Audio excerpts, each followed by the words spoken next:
Анашым, не істеп жатсың? Келе ғой қызым, бұл біздің қазақтың ежелден келе жатқан табақтың астына салынатын табақ төсенішіміз. Мен міне бұл табақ төсенішке қазақтың осындай ою-өрнегін нақыштап салып, осындай табақ төсеніш жасадым. Көрдің бе? Міне қандай әдемі шықты. Бұл жерде қошқан мүйіз ою-өрнектелген. Енді біз екеуміз бірге тағы да осындай табақ төсенішті жасайық. Бастаймыз ба, қызым? Иә. Сен маған көмекші болып, қолғанықшы бол. Қазір екеуміз бірге осындай табақ төсеніштің тағы біреуін жасап шығамыз.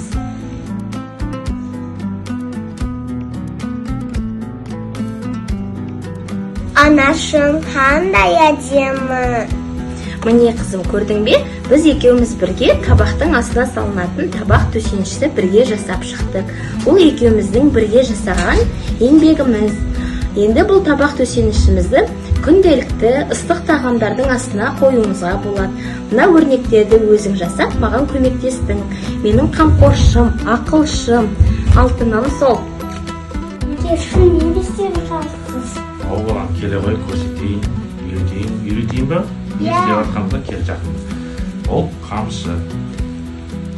Қамшыны жасай үйретемін. Маған оны кішкентай кезімде атам үйреткен. Не бұл қамшы? Әкешім, мынау не үшін керек? Қамшы балам, бұл атқа мінгенде құрал. Және де біздің ата бабамыз бұны тек қана атқа мінгенде құрал емес, намыстың және тәртіптің белгісі ретінде. Әкешім, қараңызшы, біз анашыммен не істедік? Алтыным, анашына қандай көмекші болып өстің ғой? Я, әкесі, көрдің бе? Бүгін сенің алтындай қызың маған көмектесті.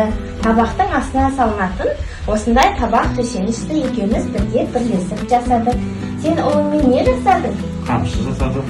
Ой, қандай бәрекелді. Енді осы қызыңызбен бірге жасаған табақ төсенішті қолданып, барлығымыз бірге отырып шай ішейік, иә, балам?